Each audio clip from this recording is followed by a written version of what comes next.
zone still, or looking at, you know, any new growth that might need to be taken out.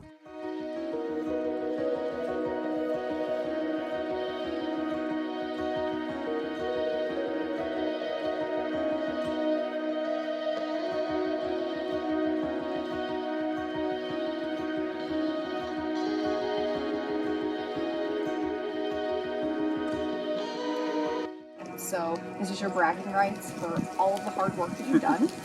But this will also, if we are doing structure protection, structure triage, before we even head up to your home, we kind of know what to walk into. Okay. We know that it's a safer environment for us to work in, and that the likelihood of us being able to do minimal work with maximum impact to protect your home during a wildfire, because of all the work that you've already put into it. So, Awesome. But again, congratulations. Perfect. Thank you your so work much. is Yeah. incredible. So, and then we'll let you put the sign in. All right. Yes.